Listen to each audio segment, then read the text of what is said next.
¿Los tumores están relacionados con el consumo del azúcar? Si estamos hablando de un tumor cerebral maligno, pues estamos hablando de un cáncer del sistema nervioso central. El cáncer se alimenta de azúcar. Entonces, no solamente a nivel cerebral, cualquier paciente que tenga el estatus de ser oncológico, pues evidentemente el consumo de azúcar le va a perjudicar porque lo único que hace es darle de comer al tumor.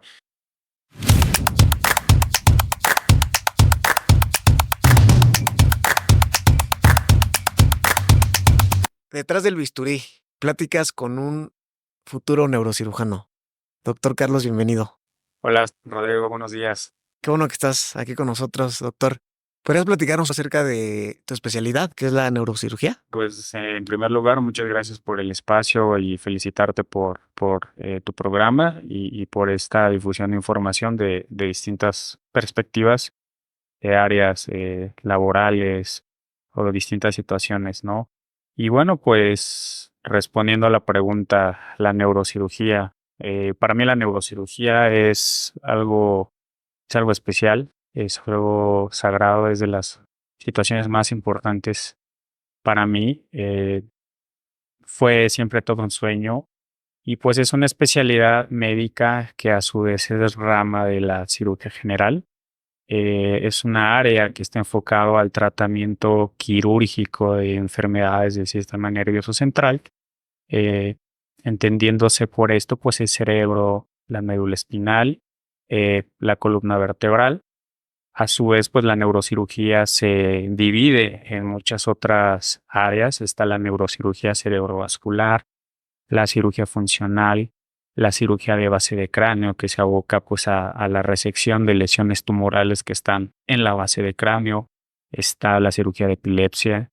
Está también la cirugía oncológica o neurocirugía oncológica, que se aboca pues al tratamiento de lesiones de lo que nosotros llamamos la convexidad, que es una región del cerebro que pues en la parte como más superior también algunas veces crecen ciertas lesiones tumorales, muchas de ellas pues malignas. Entonces, bueno, la neurocirugía oncológica se aboca de ello y también algunas otras lesiones tumorales que crecen en la médula espinal.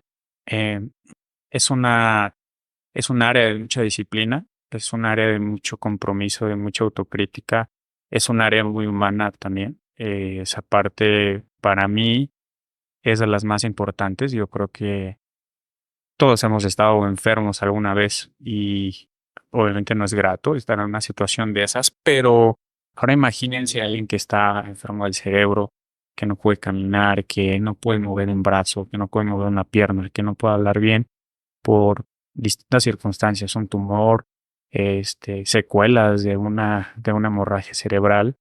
Debe ser, yo en lo personal creo que es una situación muy angustiante y lo mejor que te puede pasar estando en esa posición, pues es recibir calidez de apoyo, tanto de tu familia, pero de tu médico tratante. Por eso es que yo creo que la neurocirugía también es una rama como todas las de la medicina, pero particularmente esta, pues como muy, muy de la mano con el humanismo, con la solidaridad, con la empatía. Es de mucha precisión. Yo creo que el 95% de los procedimientos quirúrgicos que nosotros realizamos no es como la cirugía convencional que se hace a vista simple, ¿no? Tienes al paciente aquí y pues tú con tu misma visión abordas y empiezas a abrir, empiezas a cortar, a disecar y vas viendo qué haces, ¿no? Hay una metodología. Bueno, la neurocirugía usa un microscopio. Para nosotros 2, 3 milímetros son preliminares muy importantes para poder preservar alguna estructura anatómica, algún vaso, alguna fibra nerviosa que tiene funciones importantes. Entonces, es una especialidad que requiere también mucha inteligencia espacial, mucha memoria fotográfica, pero muy gratificante en lo personal. Doctor, al inicio comenté pláticas con un futuro neurocirujano, porque tengo entendido que estás en la especialidad, pero ya realizas cirugías, ya estás por terminarla. ¿Puedes platicarnos cuál es el proceso, cuánto dura esa especialidad? Sí, efectivamente, yo soy residente de neurocirugía, estoy para servirles en el hospital ISSSTE de Tláhuac en la Ciudad de México.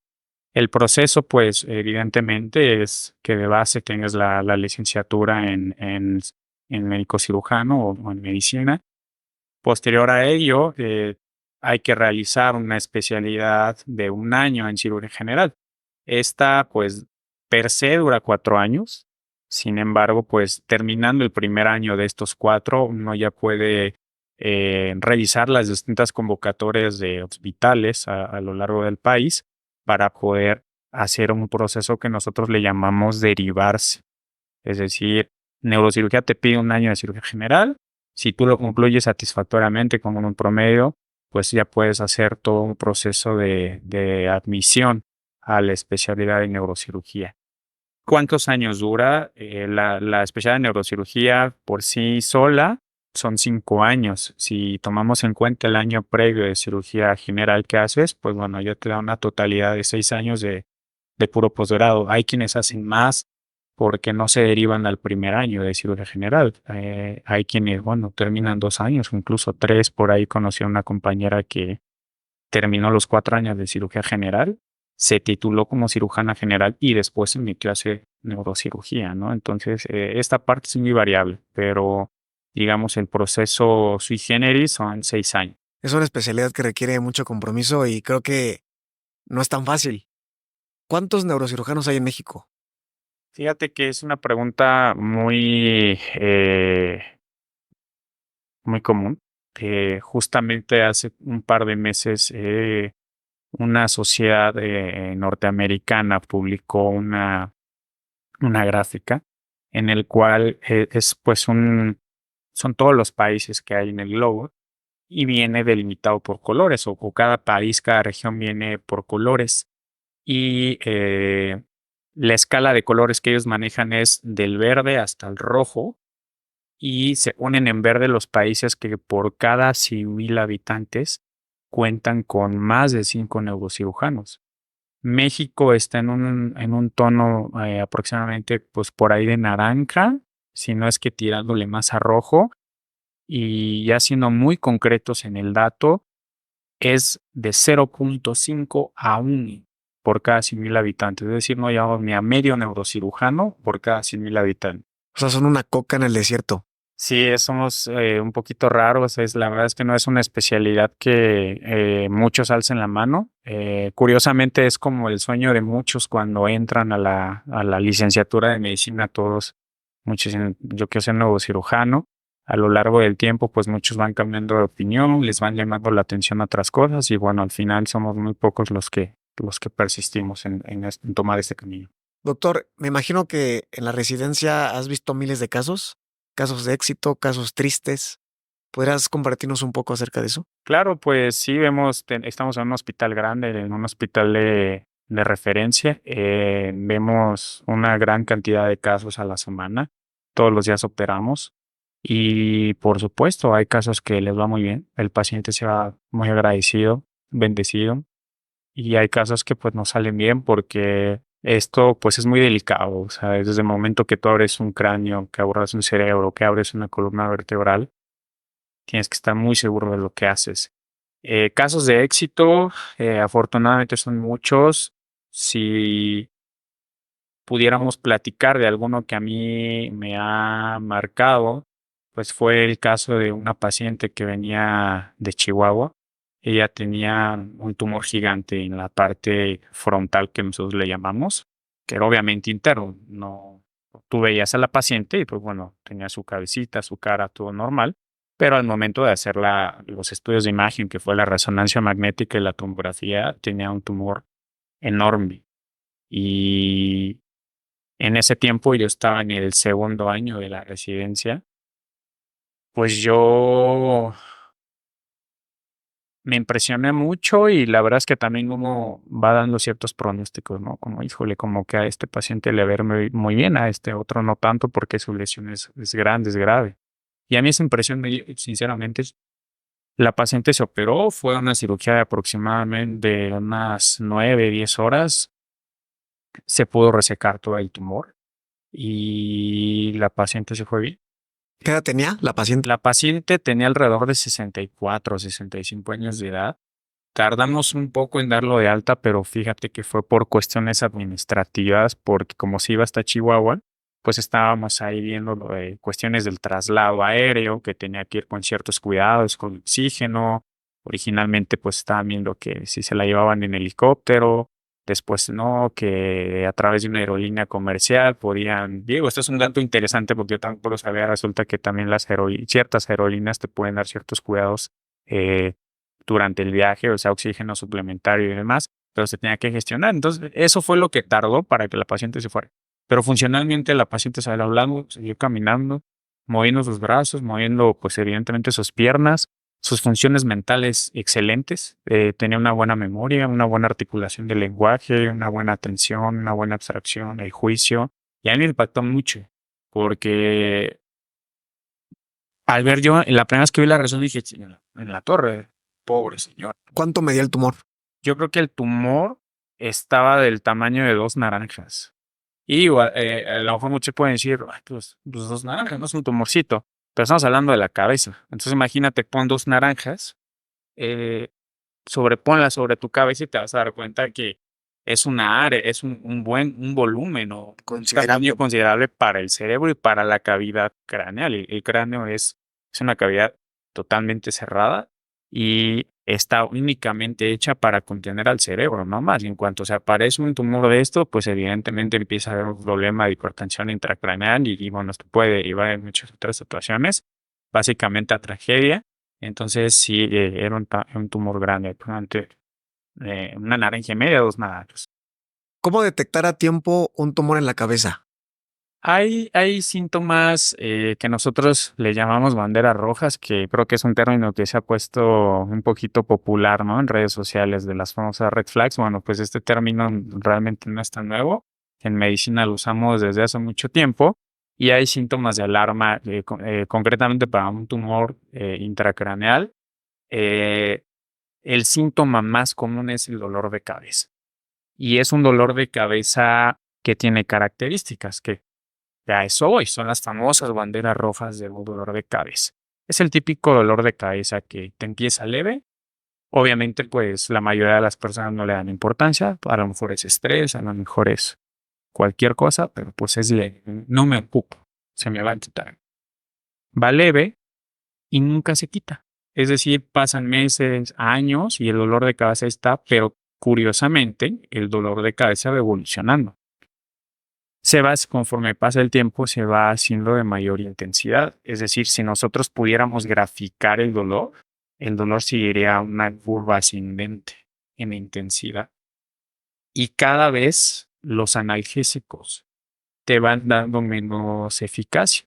Al principio tú tomas cualquier analgésico, una aspirina, un ibuprofeno, eh, se te quita, pero conforme pasa el tiempo ya no te hace efecto. Tú notas que el dolor de cabeza ya ahí está. Requieres incluso aumentar la dosis. Aumentar la dosis o a veces ya las dosis altas no te hacen efecto. Y esto tiene una explicación. Los tumores crecen. Empieza como un tumor chiquito, puede ser de medio centímetro. Pero conforme hay tumores de muy rápido crecimiento y hay tumores de lento crecimiento. Esto depende. Si hablamos de un tumor de agresivo, de rápido crecimiento en cuestión de 3, 4 meses, o sea, el dolor de cabeza se hace muy intenso. Y conforme y esto es porque te repito, el tumor va creciendo, que conforme va creciendo, va ocasionando mayor dolor. Y además, conforme va creciendo, va desplazando ciertas estructuras del sistema nervioso, del cerebro, y van apareciendo más síntomas. Es que al principio es, por lo regular, muchas veces el familiar. Al principio decía que nada más le duele la cabeza, le iba aumentando el dolor de cabeza, y ya después como que empezó a actuar extraño, como que ya andaba muy agresivo, andaba muy desorientado, de repente deliraba, de repente ya se hacía del baño solito, no avisaba y se hacía del baño. Entonces, pues bueno, estos son síntomas de alarma que nosotros le llamamos para poder ir inmediatamente al médico y pues bueno, hacer estudios pertinentes. ¿Los tumores están relacionados con el consumo del azúcar? Mm, Quizá directamente no, dependiendo qué perspectiva le demos. O sea, si estamos hablando de un tumor cerebral maligno, pues estamos hablando de un cáncer del sistema nervioso central.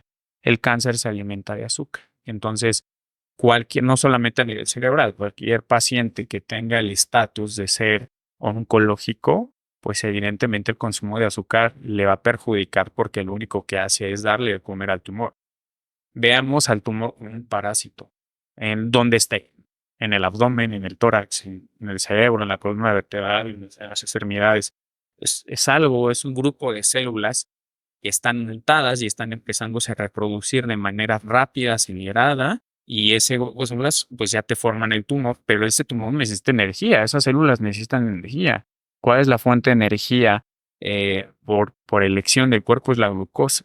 Entonces, si tú le das mucho azúcar al cuerpo y tienes un tumor maligno, pues solamente lo propicias, es que el tumor que crezca más rápido. Ahora, tampoco se trata de restringir azúcar, evidentemente. Ya cuando hablamos de un cáncer diagnosticado, detectado, pues bueno, los médicos hacemos una serie de procedimientos, tratamientos para poder mantener al paciente pues bajo un buen esquema de nutrición. El paciente pues la persona necesita seguir comiendo y tratar el tumor, ¿no? Para que poderles salvar la vida o al menos poderle dar cuidados paliativos de acuerdo a en qué etapa lo abordemos. ¿Existe la prevención para los tumores o es algo que no se sabe? Mira, sí, hay factores. Un tumor en cualquier parte del cuerpo va a tener lo que nosotros denominamos variables o factores dependientes o controlables y no controlables. ¿Cuáles son los no controlables? Tu genética. Yo no puedo escoger mi genética. Yo no vine al mundo y desde otro plano dije quiero estos genes para no enfermarme.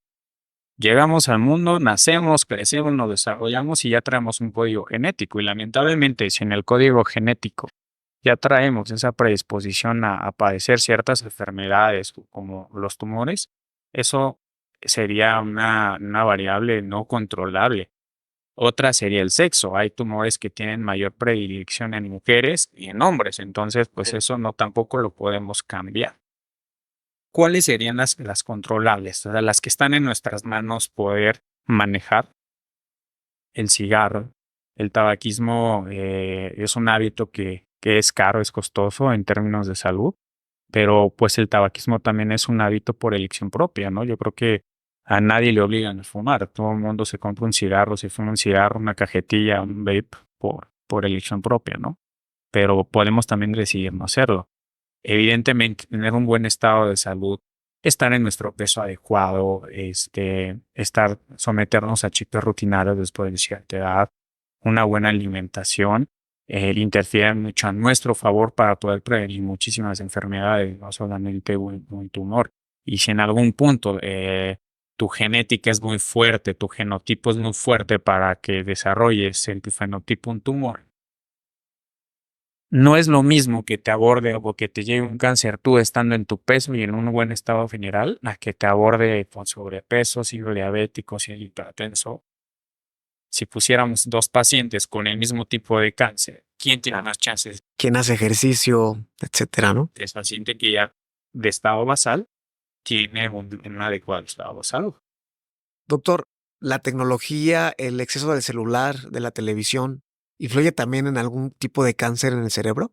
Mira, en teoría, todos los equipos electrónicos emiten una cierta dosis de radiación. Se supone que es una dosis muy pequeña que no interfiere y por lo cual se permite su circulación y que como seres humanos convivamos con ese tipo de equipos, ¿no? En este caso el celular, que sería yo creo que uno de los dispositivos electrónicos con el que tenemos una relación muy estrecha, muy cerrada, ¿no? Hablando de un término de relación hombre-máquina, yo creo que el celular estaría en primer lugar.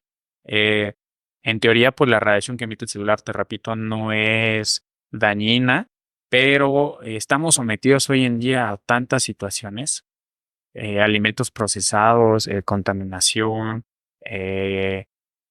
no solamente es el celular, muchas veces estamos conviviendo con muchos otros dispositivos electrónicos que yo creo que aquí es como que cada cosita aporta su granito de arena. Y se va haciendo la bola de nieve. Exactamente, pero yo también aquí sí quisiera no llamar como al pánico ni quiero declarar, ¿no? Abiertamente que el celular es el factor de riesgo para cáncer, pues en teoría no. Perjudica en otras cuestiones, sí, o sea, los excesos como cualquier cosa afectan, pero per se que el celular emita radiación o alguna otro tipo de cuestiones que favorezcan el desarrollo del cáncer. Doctor, se escucha mucho de ustedes de que se vuelven un poco fríos. Digo, atiende muchos pacientes diario. ¿Se han encariñado con alguno? Sí, hay pacientes que te marcan, hay pacientes. Yo creo que esto, independientemente de tu profesión, nos pasa a todo, ¿no? Hay personas con las que haces un clic, que te simpatizas muy rápido, el famoso me cayó bien. Eh, no sé cómo le quieran llamar los demás. Hay personas que tienen ángel, que dices, no, pues esta persona, no vamos a ayudarla, vamos a echarle ganas. Digo, no estoy hablando de que haya una preferencia, pero hay pacientes que se saben dar a querer, pues. Y obviamente te marca, ¿no? Porque a ti como médico dices, no, pues como que trasciende un poquito y te preocupas más allá de la cuestión profesional por la evolución del paciente. Y sí, sí me ha pasado y me ha pasado en diversas ocasiones. Me pasaba incluso desde antes de entrar a la especialidad de neurocirugía. Yo desde que hice el internado médico, que es pues per se la primera, el primer contacto que haces de lleno un médico en un hospital con pacientes. Tuve algunos pacientes que me dieron bendiciones, que me dieron regalos. Por ahí todavía tengo un par de guaraches de un paciente que venía, eso fue en el Seguro Social, venía de un municipio del sur del estado y pues allá se usa que las personas anden con guaraches. Entonces, en agradecimiento, el día de su alta, pues el paciente me entregó un par de guaraches porque él los fabricaba. O sea, él y su familia se dedicaban a hacer estos guaraches y los venden ahí en el municipio. En el servicio social, pues también tuve muchos pacientes que me llevaban de desayunar. En alguna ocasión también mis pacientes me defendieron de una situación ahí un poquito adversa que tuve y casi que todo el pueblo llegó en armas allá al centro de salud a querer defenderme. Ok. Y bueno, pues la residencia de neurocirugía no es la excepción. Sí, sí he tenido varios pacientes con los cuales uno se encariña y que más allá de la preocupación y el enfoque profesional porque todo se les vaya bien, pues bueno, uno ya pone incluso una parte espiritual para con ellos y que salga mejor la situación. ¿Nos puedes platicar de que tuviste una situación ahí en el pueblo? Sí, fíjate que es una anécdota para mí de las más las que más me marcó, pues, porque se venía una semana nacional de vacunación y en mi centro de salud yo lo hice en una ranchería en Almodoya de Juárez. La ranchería se llama Salitre de Mañones. Y se venía la Semana Nacional de Vacunación, pero en ese centro de salud yo estaba solo. Yo no tenía una enfermera que me apoyara con las vacunas, no tenía personal de campo, que muchos centros de salud tienen personal de campo, que son personas de la misma comunidad, que bueno, cuando hay que hacer rastreo de pacientes de la comunidad, ellos se encargan porque son personas de ahí y saben dónde vive Pedro, saben dónde vive María, etcétera. Yo no tenía nada de eso. Estábamos Dios, su bendición y tu servidor. Ok. Entonces se acerca la Semana Nacional de Vacunación. Mi jefe en ese tiempo, el coordinador de la región, me dice, ¿sabes qué? Tienes que ir a la coordinación a recoger vacuna. Y la coordinación a la que estaba adyacente en mi centro de salud o adjunta, estaba sobre pie de carretera, está en Cieneguillas. Para que me es un pueblo que está allá rumbo a Villa Victoria. Y yo tenía que pasar por la salida a la autopista, o mejor dicho, la entrada a la autopista que va hacia Zitácuaro y Valle de Bravo, y seguido había retenes. Yo pasé por ahí, recogí mi vacuna, eché la hielera a la cajuela y me iba de regreso, eso fue un viernes, iba de regreso al centro de salud, pues a meter la vacuna al refrigerador del centro de salud y ya pues estar listo para el lunes que seguía para empezar la semana. Y justamente de regreso al centro de salud me detiene, que por rutina están ahí igual en operativo, me piden que morí, yo siempre soy una persona respetuosa de la ley. Me orillé, enseñé mi licencia, me revisaron el carro. Yo también fui cuidadoso, sí, sí me previne, pedí que los oficiales se identificaran. Y me dicen, no, pues vamos a revisar. Revisan mi cajuela y ven la hielera. Y obviamente la abren, ven ahí vacunas, ven ámpulas de medicamentos, y inmediatamente ahí votó. Y me dijo, oye, ¿qué es eso? Les expliqué mi situación, les expliqué quién era yo. que era un médico en servicio social, que iba a empezar la Semana Nacional de Vacunación, y me piden una identificación. Y la verdad es que yo no tuve una identificación como médico pasante. Lo único que yo tenía como identificación en ese momento, además de mi licencia y de mi credencial para votar, pero que avalara que pues era de personal de salud, era mi credencial de la facultad. Y como yo había regresado, ya estaba vencida, entonces de ahí se agarraba, ¿no? Entonces que eso no me justifica que tú traigas esto. Y lamentablemente tampoco traía yo un oficio, ¿no? Algo que, mira, pues esta persona trae estos biológicos, ¿por qué es pasando? Y entonces me dicen que me tienen que llevar a declarar. Y así como que chill, ¿cómo que declarar? Pues declarar, ¿qué? Y todavía pedí ahí hablar, o sea, que me ayudaran. La verdad es que fue un poquito cerrada la atención, o vas o vas, ¿no? Y oigan, en mi carro, ¿no? Pues el carro al correrla, yo tengo que correrla. Y la verdad es que por la situación tan lamentable que se vive en el país, también lo que uno piensa es, pues a lo mejor lo que quieren los policías es mordida, pero sinceramente yo no, o sea, ni traía dinero y aunque lo trajera, pues eso para mí son temas como muy delicados, ¿no? Y dije, no lo voy a hacer. Y a lo mejor no va a estar muy bien lo que les voy a platicar, pero la verdad es que sí temí por mi integridad, temí por mi seguridad. Y mi coche estaba encendido, la cajuela ya estaba cerrada, no habían sacado las vacunas, los policías estaban ahí, pues yo creo que estaban gestionando la norma, no sé, no me quedé escuchar ahí a ver qué decían, yo nada más les dije que iba a cooperar y que me permitieran sacar unas cosas y que te repito, el carro estaba encendido, los vi distraídos, me subí al carro y me arranqué y que tumbé, ponen de estos como conos grandes, Su cerca, ¿no? y lo tumbé, digo que el carro que traía me ayudaba, era un carro grande, largo, Ok. con buen motor, entonces, me arranqué, me fui destapado, nada más vi, alcancé a ver por el retrovisor, estaban así como muy sacados de onda, pero a ellos tampoco se les esperaba, no reaccionaron, y la vez que yo iba temeroso, dije, ahorita me van a empezar a seguir, voy a escuchar una Las sirena, o algo. La sirenas. verdad es que no escuché nada, pero yo me previne, dice que hombre prevenido. Vale por dos. Entonces yo me comuniqué, en ese tiempo estaba todavía el programa de Prosper. Me comuniqué con una de las vocales de la comunidad y le dije, oiga, ya creo que me vienen siguiendo. No le puedo explicar la situación, pero voy para el centro de salud. Necesito que me...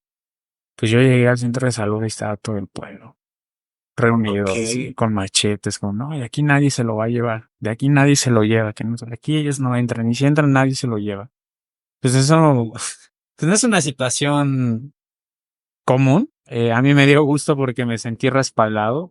Saqué la vacuna, la dejé en el refrigerador y todavía tuvieron la amabilidad de escoltarme hasta lo que hoy es ¿cómo se llama esta avenida? López Mateos, Ok. ahí a la altura donde está el Incufide, Ciudad Deportiva. Ujú. A esa altura me escoltaron todavía. Y eso es a raíz de el cariño que creaste con la comunidad. Sí, a mí me gusta mucho mi profesión. Para mí el ser médico es una bendición muy grande. La amo, me apasiona. No, no solamente el operar o la neurocirugía, sino la figura que tiene el médico en sociedad.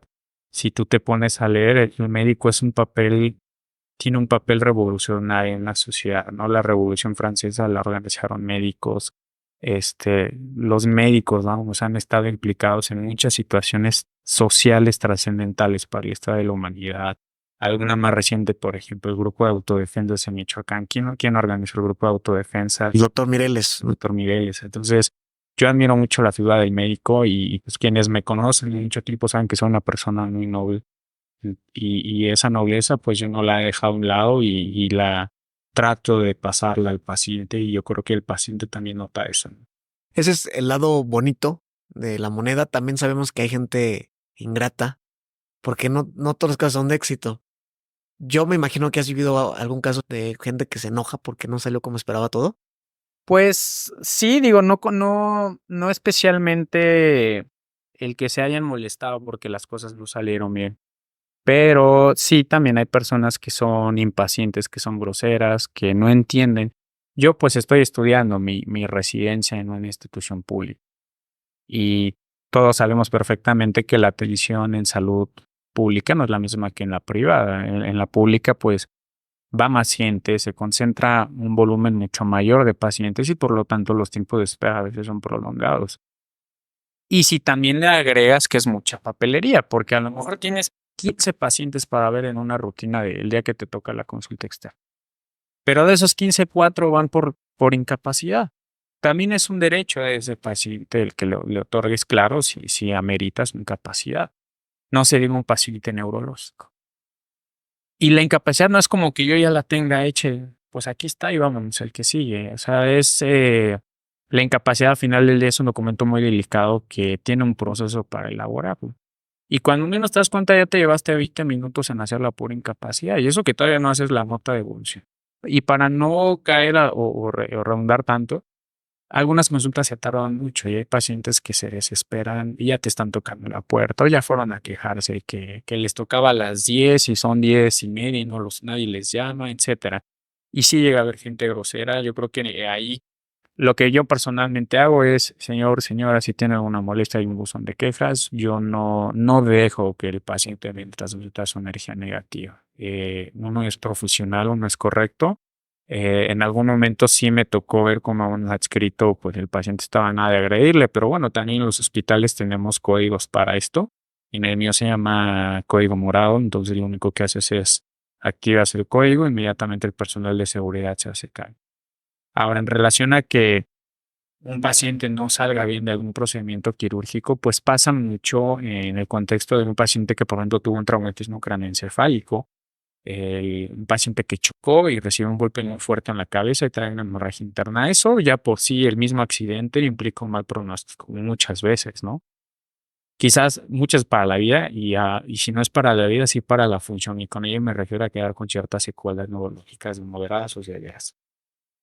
Antes de iniciar la grabación comentaste de un chavo con un gran futuro, joven, que le estaba yendo muy bien, ¿no? Fue un caso que a mí me marcó mucho, pero bueno, terminando así como muy rápido, si un paciente se enoja, ¿no? Cuando después no sale bien, no se enoja si siempre hay una comunicación muy clara de por medio. La comunicación lo ha estado en cualquier ámbito. Si tú le informas al paciente sobre la gravedad, sobre las secuelas que se pueden esperar, el paciente, mejor dicho, el familiar, porque el paciente ya está muy mal, el familiar entiende, el familiar sabe, porque ya tuviste la la actitud profesional, explicar la situación y Ya no hay sorpresas. ya no hay sorpresas. Entonces, esto a mí me lo enseñaron desde carrera. Ustedes como médico tienen que ser muy claros a hablar y decir la realidad de las cosas. Eso les va a ahorrar muchos problemas y creo que afortunadamente hasta este momento, por una situación así, yo no he visto grandes problemas. Sí, del caso que comentabas hace un momento fue el caso de un paciente de mi edad que tuvo un traumatismo craneoencefálico por un accidente en moto y esto le condicionó, pues, posteriormente secuelas neurológicas severas. Y a mí me marcó porque de entrada, bueno, yo estoy en la Ciudad de México y cuando ves que es un paciente que es de tu misma tierra, y es ahí. Y te das cuenta que tú pudiste haber sido él, ¿no? Y que nadie tenemos el seguro, la vida asegurada. Me marcó mucho en ese caso. Entonces, cuando ese accidente es muy complicado, aunque se atienda rápido, ¿no? Pues bueno, si es un accidente severo, sí. Si tienes una hemorragia cerebral, pues grande, el pronóstico pues no es el mejor. Lo mismo pues el nivel de la columna vertebral, ¿no? Si tienes una sección medular, pues estamos hablando de que si la tensión es bueno, ¿no? O sea, la enfermedad de base, el accidente, los daños primarios derivados del propio accidente ya te están condicionando un mal pronóstico. Un neurocirujano tiene la especialidad en el sistema nervioso, pero también en la columna. Sí, también es parte de nuestro profesiograma. Porque muchas veces cuando tenemos algún problema en la espalda, buscamos con el respeto a su profesión, a un quiropráctico, a un infinidad, ¿no? De especialidades, pero yo no sabía por lo menos que también veían ustedes la columna. Sí, la columna vertebral, pues es la estructura ósea que almacena, que protege a la médula, y la médula es parte del sistema nervioso central, y los nervios pues, también son parte del sistema nervioso, en este caso periférico. es hueso y al ser hueso, pues sí, muchas personas buscan en primera instancia, por ejemplo, un médico especialista en traumatología ortopedia. No es malo, la verdad es que ellos también pueden abordar la columna vertebral, pero yo diría que es una región, la columna vertebral es una región compartida, ¿no? La puede ver un ortopedista o la podemos ver un neurocirujano. ¿Hay alguna característica para saber cuándo ver a un neurocirujano y cuándo ver al otro especialista? Es una pregunta muy común, sobre todo en otros colegas, ¿no? Por ejemplo, en el sentido de que, no sé, alguien que está en ginecología, alguien que está en pediatría, oye, ¿quién aborda mejor a los ortopedistas o los neurocirujanos? Hoy en día la columna es una alta especialidad. Es decir, tú además de haber estudiado tu especialidad en neurocirugía o haber hecho una especialidad en traumatología y ortopedia, tienes ya la oportunidad o la opción de hacer 1 o 2 años de alta especialidad en columna vertebral, cirugía de columna vertebral. Yo creo que lo correcto es prepararte. Puede ser ortopedista o puede ser neurocirujano, pero si quieres operar columna vertebral, lo correcto sería pues formarte en ella. Ahora, si tú ya de escuela de base traes una buena experiencia, pues puedes abordar también las enfermedades de columna, ¿no? Ninguno es mejor que otro. Yo diría que hay ortopedistas muy buenos que operan la columna de manera excelente y también hay neurocirujanos que son muy buenos abordando la columna. También está la otra cara de la moneda. Hay neurocirujanos y ortopedistas muy malos operando la columna. Como en todo. Y lo mejor, lo ideal, ha habido estudios que los han comparado y los mejores resultados han sido cuando se trabaja en equipo. Es decir, cuando en la cirugía están los dos. Eso me recuerda, yo voy a correr todas las mañanas con algunos amigos y uno de ellos tiene lastimada la rodilla y fue con 2 especialistas y le dijeron cirugía. Y él no se quería operar, la verdad es que todos evitamos llegar a eso. Hasta que otra persona le recomendó, oye, ve por último a ver a este especialista que está en la Ciudad de México. Y Mauricio se llama, nos platicó que cuando llegó lo recibió el doctor más otro doctor. El chiste es que vieron 3 doctores al mismo tiempo sus estudios y fueron 3 opiniones certeras y no ocupa cirugía. Y ahorita está en un tratamiento alterno. Claro, todos los médicos y necesitamos de todos, ¿sabes? O sea, la medicina tiene muchas especialidades y va a haber muchos casos. Y nadie lo sabe todo. Y es válido también. Cada quien es experto en su área, pero ninguno somos todólogos. Dijeran, hay un término como muy coloquial mexicano, ¿no? Pero sí, todos necesitamos de todos, todas las especialidades son importantes. Yo necesito mucho la opinión de un médico internista, necesito mucho la opinión de un cardiólogo para saber si un paciente es viable o no. Yo no puedo operar si no tengo un buen anestesiólogo. Si mi paciente es mujer y está embarazada, bueno, necesito la opinión de un buen ginecólogo.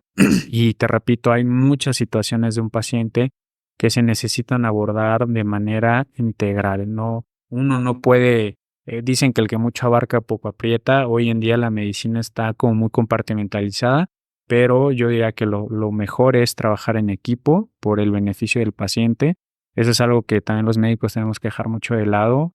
Dejar el orgullo, dejar el ego atrás, porque esas son actitudes inmaduras que lejos de ayudar al paciente, lo perjudican y al final te terminas metiendo tú mismo en problemas, ¿no? Bueno, se te complicó porque a lo mejor decidiste trabajar solo y no en equipo y te pudiste haber ahorrado este problema y le pudiste haber ahorrado el problema al paciente si hubieras hecho un buen equipo de trabajo.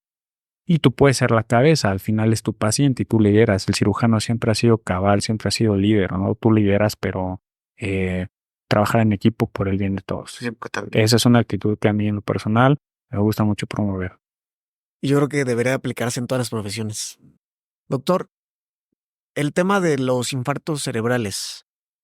¿Por qué surgen? ¿Cuáles son los síntomas? ¿Cómo se pueden prevenir?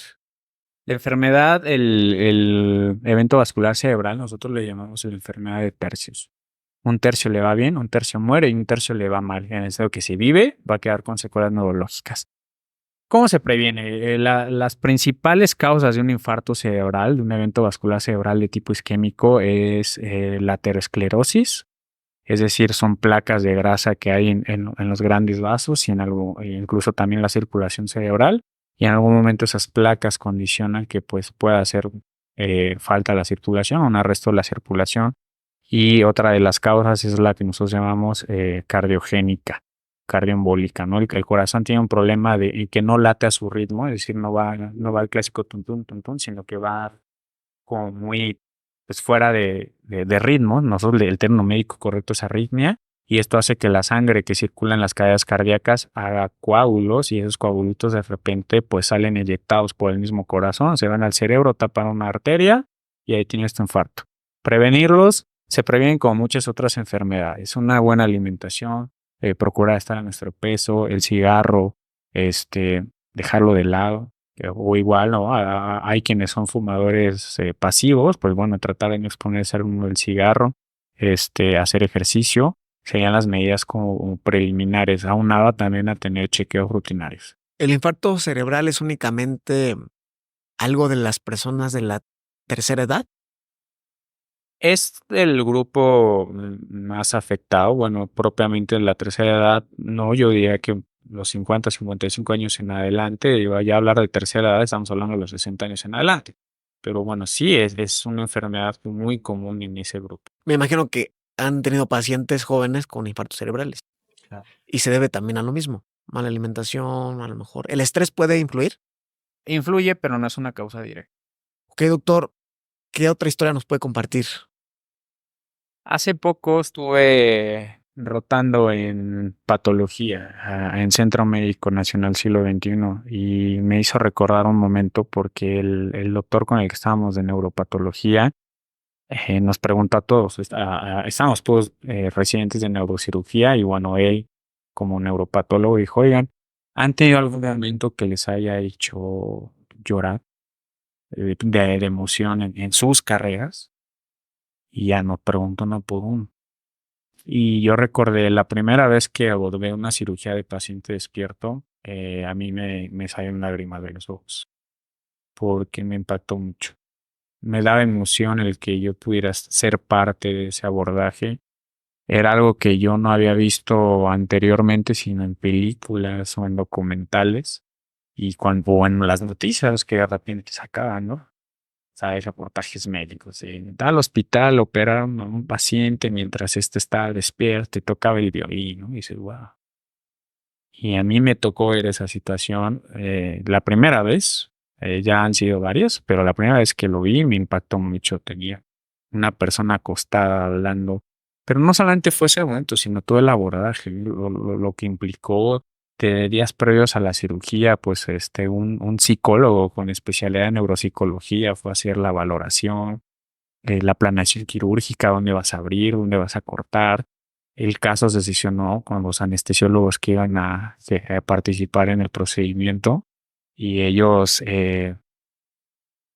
pues lo recuerdo platicar sobre cuál iba a ser su plan. En ese caso, recuerdo que fue cirugía de paciente dormido despierto, es decir, le pusieron algo que se llama mascarilla laringia para darle la anestesia general, y en ese momento pues íbamos nosotros a abrir, o sea, hacer la incisión, disecar, controlar el sangrado, usar un taladro quirúrgico de neuroquirúrgico de alta velocidad, abrir el cráneo. Y una vez que tuviéramos abierto el cráneo y abierta la bola madre y ya en visión directa el cerebro con su tumor, ya tenemos que avisar la anestesiología, y la anestesiología iba a despertarlo. Es recordar el proceso, con todos los anestesiólogos movidos, pues haciendo lo propio, dosificando sus medicamentos, las circulantes. Fue todo un equipo grande de personas que participamos. Pero en ese momento, pues te digo, cada quien tiene su rol. En ese momento nosotros como neurocirujanos solo era esperar, pero estar quietos hasta que el paciente estuviera despierto, estable, y poder continuar con el abordaje. Y entonces ves todo, ahí entiendes la importancia de trabajar en equipo. Pero cuando el paciente empezaba a dar esbozos de que despertaba, o sea, para mí impresionante, porque de repente veía, pues, el piecito así se movía, mueve su pie y movía el piecito, mueve el otro pie. Señales de que no perdió movilidad. Es un hombre, ¿no? Es un hombre, no, no, oiga, repítame las palabras que le voy a decir, ¿no? Esto es una evaluación transoperatoria que hace un neuropsicólogo, y, y tú veías la otra cara y le veías que tenía el cráneo abierto y el cerebro ahí expuesto. Entonces, recordé, o sea, esto es lo de las películas, esto es lo de esto fue mi sueño. y ahora yo lo tengo ahí en vivo.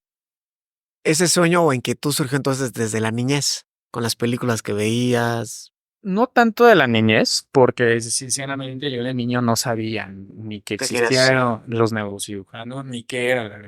¿Pero tenías ya cierta atención o interés por la medicina?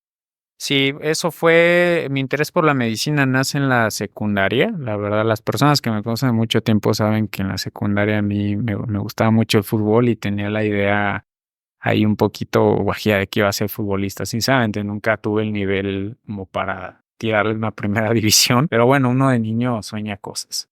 Y bueno, eventualmente mi mamá siempre ha sido muy dura en sus abordajes para conmigo, entonces me hizo ver la realidad que yo tenía que estudiar y dije, bueno, pues sí, no, esto hay que estudiar.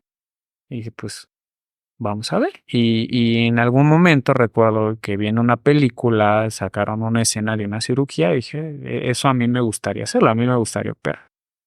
Y bueno, pues resulta que para operar tienes que ser médico. Entonces ahí nace mi inquietud por estudiar medicina, pero todavía no ser neurocirujano. Si una cosa te fue llevando a la Una otra. cosa me fue llevando a la otra, ya el ser neurocirujano como tal, ya la idea o el sueño nace en la preparatoria y la verdad es que siempre fue un secreto que me guardé. Cuando entramos a la carrera, uno va en su primer día de medicina y los amigos que empiezas a formar ahí y las personas cuando tú sabes, ha llegado, te presenta Carlos, estudia medicina. Lo primero que te preguntan es, ¿y qué especialidad quieres estudiar? Y yo ya sabía que quería ser neurocirujano, pero no lo decía. Igual mis amigos, oye, ¿tú qué especialidad quieres? No, pues yo quiero yo quiero ser ginecólogo. O sea, ¿no? Y todo, yo me reservaba nada más a decir cirugía, pero nunca decía neurocirugía. Y no porque quisiera protegerlo, ¿de qué lo proteges? ¿No? O sea, nadie te iba a truncar, pero me daba miedo hablar y decir, yo quiero ser neurocirujano y pasármela hablando que quiera ser neurocirujano. A lo mejor al final del día la vida iba a presentarte circunstancias en que las cosas no se iban. Y aparte era una especialidad, es una especialidad muy alta, ¿no? Pues es muy larga, el proceso de selección es difícil en prácticamente todos los hospitales. Sí es un sueño, pues la verdad, grande, no como todos. Yo creo que cada profesión, cada especialidad tiene su mérito, tiene su esfuerzo, pero yo prefería reservarme. Y bueno, ya hasta que pasé mi examen de nacional de residencia médica y cuando fui aceptado en cirugía general, dije, bueno, pues ya vámonos a lograr. ¿Cuántos empezaron la especialidad? En mi hospital entramos tres, seguimos tres, aunque uno se cambió de hospital. Fíjate que la generación que está arriba de mí, que curiosamente entraron tres y ahora solo queda uno. O sea, siempre, como en todos lados, ¿no? Hay gente que va cambiándose de camino. Yo me esperaba una cantidad más grande, por lo menos 10, 15. No, entramos pocos. Por lo regular, por hospital se aceptan entre 3 y 6 aspirantes por año. Sí, son muy pocos Sí. para la demanda que hay en el país. Sí, hay demanda. La verdad es que los tumores cerebrales y afortunadamente no son comunes, pero bueno, los hay. Pero yo diría que donde más el impacto que tiene el neurocirujano en el sistema de salud pública de México o en la atención sanitaria mexicana es en los traumatismos craneoencefálicos y en la columna vertebral. Me imagino que se ocupa tecnología avanzada, que los hospitales públicos posiblemente la tienen. Los hospitales privados cuentan con la tecnología y si sí, ¿cuánto cuesta una cirugía? Sí, no todos los hospitales privados, pero pues obviamente los hospitales grandes, Grupo Ángeles, Médica Sur, el Centro Médico ABC, etcétera, son hospitales privados que tienen todo, ¿no? Todo el equipo que se requiere. Nosotros pues habitualmente usamos un microscopio quirúrgico. Hay de muchas marcas. El que tiene mi hospital, que orgullosamente pues, sí es el ISSSTE. Es un pentero de la marca Carl Zeiss, que es una marca alemana. Y pues mira, no tengo un dato exacto, ¿no? De cuánto, mira, cuesta esto, a lo mejor me equivoco. Pero aproximadamente lo que yo he preguntado es que el microscopio tendrá un precio de entre 9 y 14 millones de pesos, el puro microscopio. Eh, También usamos un equipo que se llama Neuronavegador, que es increíble. Ese equipo yo creo que lo es y este equipo viene del futuro. Tenemos aspirador ultrasónico que también andará ahí creo que en unos 5 o 6 millones. El equipo sí es muy caro, la verdad, pero afortunadamente las instituciones de salud pública las tienen en los centros de referencia. Obviamente no puedes tener este tipo de equipos en hospitales que atienden como situaciones más simples. Por eso es que es muy importante entender cómo es la organización de un sistema de salud pública aquí en México y saber por qué eso te permite entender por qué algunos hospitales sí lo tienen y otros no. Pero bueno, los hospitales de referencia del sistema de salud público sí los tienen y él no los tiene afortunadamente. Y qué importante es ver las dos caras de la moneda. Muchas veces se critica a lo público, a los hospitales públicos, a los médicos. A veces mencionan, no, es que el doctor te atiende mejor en su consultorio privado, ¿no? Yo creo que la salud pública ayuda a mucha gente y creo que a veces la hemos satanizado de más. Un doctor en lo público, en lo privado, te va a atender muy bien. ¿Por qué la gente ha dejado de creer en los hospitales públicos? Es un tema polémico. En primer lugar, yo diría que tenemos que ver como mexicanos, tenemos un recurso. El tener tu acceso a un sistema de salud ya es un recurso. Hay países donde la salud está 100% privatizada y la única manera en que tú recibas atención es porque pagas. Pagas una póliza de seguros en cualquier empresa y eso te da acceso a ciertos servicios. Y dependiendo de lo que tú pagues por tu póliza, va a ser a lo que tú puedas tener acceso. Afortunadamente eso no pasa en México. México yo lo categorizo como un país fraternalista en salud. No hablo de que nuestro sistema de salud sea perfecto, pero creo que tenemos la fortuna de contar con diversas instituciones. Tenemos al Seguro Social, el IMSS, que es la institución de salud pública más grande de América Latina. El IMSS que atiende pues a todas las personas que trabajan para la iniciativa privada, ¿no? O sea, los empleados de las empresas, el mismo empresario se puede atender en el IMSS. Tenemos el ISSSTE que atiende a los trabajadores del gobierno federal. Cada estado, aquí en el Estado de México, pues se tiene al ICEMI, ¿no? Entonces, a lo que hoy es el sistema de salud público en México tiene diversas instituciones que si bien hay carencias, no voy a decir que no, se trata de dar toda la cobertura posible y la verdad es que muchas veces el personal de salud hacemos milagros con lo poco que se tiene en los hospitales. Eh, y no te queda de otra. Yo creo que eso también nos hace mejores médicos porque aprendes a sacar el trabajo con lo que hay y eso requiere mucho ingenio, mucha capacidad de resolución porque el trabajo sale, pero que sale. La gente se queja, pues sí, se queja. Yo diría que mucha de las quejas, cada caso es muy particular. Yo creo que hay quejas muy bien merecidas. O sea, el paciente tiene todo el derecho, el cliente tiene todo el derecho a quejarse si alguien le trató mal. Eso no se justifica. Tiene derecho a quejarse si le han postergado su cirugía una cierta cantidad de tiempo y eso ya le está generando más problemas, pues claro que tiene derecho a quejarse, ¿no? Pero muchas otras quejas también no son justificadas. Tenemos que entender que el sistema de salud atiende a una masa muy grande de personas, entonces no podemos atribuir o comparar la eficiencia a que se trabaja en un sistema público con el privado. Y no es que el médico te atienda mejor en el privado, simplemente es entender, a mí en una institución me dan de 10 a 15 minutos para dar una consulta. Y en esos 10, 15 minutos yo te tengo que dar a lo mejor incapacidad y llenarte tu incapacidad. Te tengo que hacer una nota de evaluación, te tengo que llenar una receta, te tengo que dar vales por tus medicamentos y además explicarte tu enfermedad y explicarte en qué estatus estás, cómo le vamos a hacer, revisarte. Eso es todo lo que tienes que hacer en una consulta y en 15, 10 minutos no te da tiempo. Y evidentemente, pues hay omisión de ciertas cosas. Claro. ¿Y por qué? Porque, bueno, te tardas unas con él y el sistema se te cierra. O los pacientes de afuera ya están furiosos y hay una situación complicada.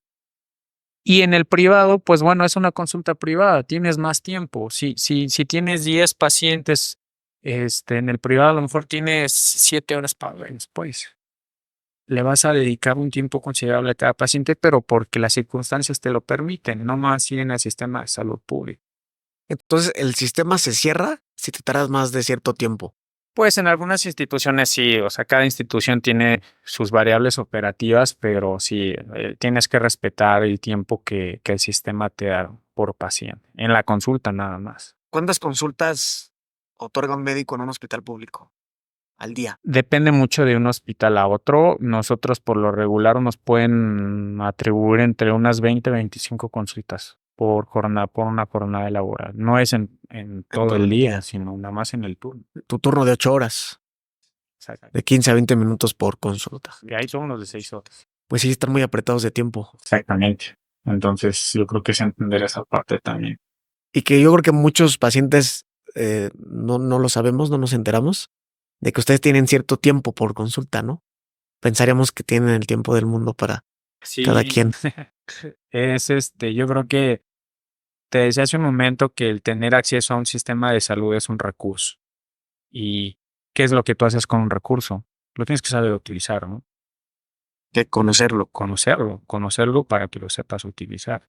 Lamentablemente también hay mucha desinformación y muchas personas no saben cómo se divide su sistema de salud. Más, tú pregúntale un día a quien quieras en algún evento, o sea, a quien tú quieras.